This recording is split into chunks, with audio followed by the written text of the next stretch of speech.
Thank you very much for watching this recorded presentation. We would like to thank the organizers for giving us the opportunity to present this paper at this conference. My name is Edgar Emanuel Garcia Ponce, and this is my colleague Iracema Mora Pablo. Today we will present needs analysis in higher education. This is a case study for language achievement. The purpose of today's presentation is to show you the current situation of English language teaching and learning in our country. And also, we would like to discuss the importance, the relevance of conducting needs analysis in Mexican higher education. So this is the outline of today's presentation. First, we will talk about the English language teaching situation in our country. We will then address the challenges and new directions regarding English language teaching and learning in Mexico. We will then present the likely importance of doing needs analysis in Mexican higher education. And to do this, we will present the case of the Universidad de Guanajuato, where we conducted a needs analysis to find out how English language achievement could be ensured. As part of the methodology, we will present the context and also information about the participants. And then the presentation will be concluded with the results and a proposal which we suggested to this higher education context. So now we would like to ask you the following questions. Are we meeting the goals that we have established in our English language curricula? How can we ensure that linguistic goals are met in our context? Are those goals leading to our students' insertion in the labor market? Can our graduates who work in the labor market actually use the language they learned in our universities? These questions become important so that we can evaluate our language programs and make the necessary changes to help our students succeed in the labor market. This led us to analyze the importance of English and English as an international and global language. Most countries in the world now include English in their public curricula, emphasizing the important role English is expected to play in an increasingly globalized world. Mexico has followed similar patterns in this respect.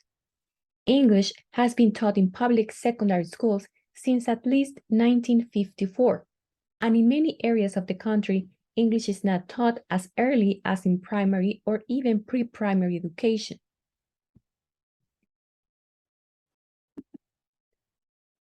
Particularly in the context of Mexico, we have seen that Mexico's economy is increasingly dependent on the growth of its manufacturing sector. The Mexican government has undertaken massive investment in substantial reforms in education to increase the English proficiency of the Mexican population. Currently, having high proficiency in English is key to finding jobs in the highly competitive Mexican labor market. The new graduates and professionals are now required by the labor market to show an English certificate providing a minimum of B2 or C1 proficiency according to the Common European Framework for Languages.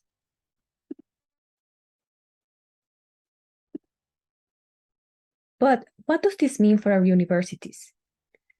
The teaching of English in the Mexican public education serves over 90% of Mexicans, and this commences from primary school, then in secondary school, up to higher education. In these language programs and others, we can see some generalities.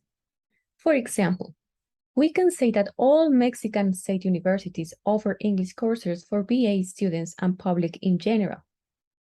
These courses tend to be for general purposes. Mainly, they are focused on developing communicative skills. but they are designed and expect students with beginner levels. This is problematic because it shows that our public and private educational system has some limitations to develop the language skills. In other words, 8 years of learning the language probably is not working properly. An evaluation of how the different state programs are working today and an account of what has and has not been done in them are urgent. But the question that we would like to ask you is, are these courses enabling students to develop the language for diverse disciplinary activities in the labor market? In this regard, Davis claims that very few graduates have a good command of English, as do few members of the staff. The situation is worse still, with only a very small percentage of Mexicans able to use English effectively. Though the number of effective users of English really seems far too small currently for Mexico's best interest, most Mexicans really do not need to learn English.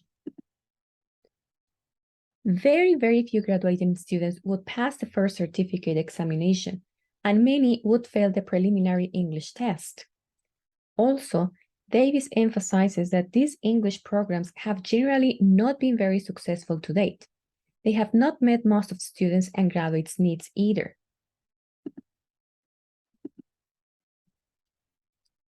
The situation seems to be more complex than we think, but why? Some of the reasons are that English programs tend to start at false beginner levels. Most students enter universities with beginner or low elementary English. Also, there is a tendency for general English courses. These courses are mostly focused on developing students' good working command of English. Besides that, there are overpopulated classrooms. Still, we find teacher-centered practices. But above all, there is insufficient and/or inappropriate training for teachers. Also, insufficient and/or inappropriate resources. For example, lack of textbooks and didactic material. Also, few disciplinary teachers, for example, in areas of engineering, medicine, business administration, among others, appear to have a good command of English. What are the consequences of these limitations? There is a vast financial and human resources much needed elsewhere, wasted or ineffective public ELT. Also, there is an underdevelopment of educational and occupational levels, and a shortage of proficient English users needed by Mexican higher education and Mexican business. Based on this, there is a need for contextual research. What has not been done much in public higher education institutions is research on ELT and the attainment of its goals. This evidence highlights the importance of formulating alternative strategies in order to ensure learners' language achievement. How these constraints are addressed has been identified as key in improving English teaching and learning. It is necessary to explore some factors affecting teaching and learning practices that are beyond the direct control of teachers. These studies should focus on institutional, regional, or national requirements and needs, as well as the promotion of collaborative research work. Needs analysis becomes important. We suggest that we as teachers, researchers, and students should play a more agentive role in finding ways through which we can ensure language achievement in our context and those students' insertion to the labor market. Here, we are suggesting that we should make use of what we have for teaching and learning practices, but optimize the resources to promote English language teaching and learning. One way of doing this is through conducting needs analysis cycles in order to understand what changes need to be made to enhance teaching and learning in higher education. Needs analysis is useful for evaluating English programs and formulating solutions which match students' needs and their language achievement. In general, we can say that it provides insight into learners' and teachers' perspectives, beliefs, and perceptions for evaluating English programs. This perceptual information can be used to adapt language programs to the needs of learners or to promote the acceptance of a pedagogical change among teachers. Several definitions of needs analysis have been put forward in previous studies. For example, some of them defined it as an array of procedures for identifying and validating needs and establishing priorities among them. What students will be required to do with a foreign language in the target situation, and how students might best master the target language during the period of training. The systematic collection and analysis of all information necessary for defining a defensible curriculum. Another one deals with what these definitions have in common is the idea of needs analysis as a collection of systematic practices that help to achieve a concrete goal. Now, we move on to the specifics of our study. Thank you very much, Irasema. And now I am going to present a needs analysis that we conducted at the University of Guanajuato. It is important to mention that this project was funded by the British Council in 2 occasions. Now, just to give you a bit of a background, the University of Guanajuato has also seen the failure concerning English teaching and learning. And this institution has formulated and promoted several strategies to enhance English teaching and learning. But this institution has seen limitations in the linguistic competence of students who graduate from the different undergraduate programs. However, employers from local companies have noticed limited English skills of recent graduates. And the problem is that this results in not hiring graduates from this university. Now, let me give you some information about the needs analysis that we conducted at this institution. The needs analysis had 2 main objectives: to explore the needs of stakeholders concerning the role and situation of the English proficiency in the Universidad de Guanajuato and the local labor market, and also to understand how this perceptual information can be formulated into a proposal of English teaching and learning strategies. 2 cycles of needs analysis were conducted to find out how language achievement could be ensured in this institution. The needs analysis took place between January 2018 and February 2019. And just to give you some information about this university, this institution offers 153 programs of different disciplines, ranging from high school up to doctorate level. And important to say is the fact that depending on the discipline area, each undergraduate program at this institution requires learners to take and pass from 4 to 8 semesters of general English courses. So there is no consistency regarding the number of semesters that students have to take in this institution. Considering McKillop's suggestions, we invited employers from transnational companies, university authorities, and decision-making entities, English teachers and students to participate in the needs analysis. As you can see here, the number of participants at the 2 stages. They participated in focus group interviews with the purpose of exploring their perspectives concerning expectations, needs, challenges, and suggestions concerning the English language. And to understand better their perspectives and therefore their needs, we also administered paper-based questionnaires. The data from the interviews and questionnaires were analyzed using a MaxQDA software, which enabled us to identify emerging themes and calculate percentages to understand the needs that these participants failed. Now let's see the results. Concerning employers, they claim that their potential employees must demonstrate high linguistic abilities during a range of activities. This because they have to perform different activities using the English language and of course the four language skills. They stated that from 80 to 100% of the activities require English skills for different purposes. However, they all express concerns about the English communication skills during work-related situations of candidates from the Universidad de Guanajuato. They explain that candidates who graduate from this university can demonstrate disciplinary abilities that they require in the work positions, but they do not have the basic skills to be able to communicate in English.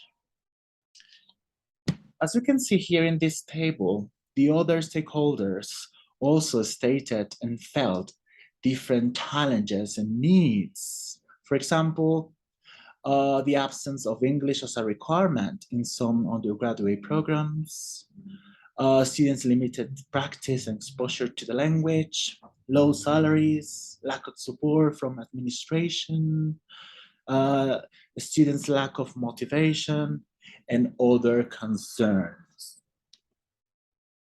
Interestingly, all stakeholders were able to suggest recommendations to increase language achievement at the University of Guanajuato, as you can see here in this list.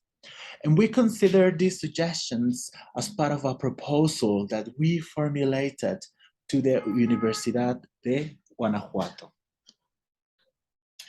Now, just as a summary, the needs analysis that we conducted at this institution allowed us to understand how to address the challenges and needs of stakeholders. And we then formulated several recommendations that we put together as part of a proposal that we call General English Coordination and the Career Path English Programs. Regarding needs analysis, we consider that it is an invaluable tool because it enabled us to identify the needs of the stakeholders concerning English language proficiency at the University of Guanajuato. But the findings that we obtain are not conclusive. There is need for more funding to conduct more research. We also need to pilot the proposal that we suggested to the University of Guanajuato. And of course, more needs analysis cycles have to be conducted to ensure effectiveness of the proposal. Gonzalez claims that a proposal or change may not be implemented as designed because language policies often ignore their connection to actual language learning because they do not have a basis in reality and thus remain as good intentions on paper. Since the proposal comes from the participants' perspectives and suggestions, we think that there is a high possibility that the proposal is embraced by the stakeholders in this institution. But what does the evidence that we obtain mean for Mexican higher education? We think that we need to revise and check all EFL curricula at all levels, not only in university levels, but also in basic education to ensure that students, when they enter basic education, start learning the language progressively. So when they get to university, they have at least an intermediate level that help them continue learning English, and then progress to advanced levels. Also, we have to make use of the resources that we have in our higher education context to promote language learning and teaching. Based on the results that we obtain, we think that there is need for context-sensitive research to be conducted in Mexican universities. To this end, we think that needs analysis has a role to play.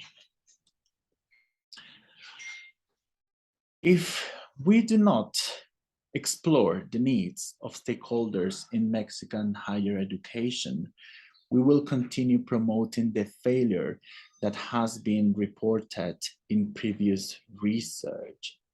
We have to take action and understand more the context in which we are immersed and also the needs that the stakeholders report. Thank you very much.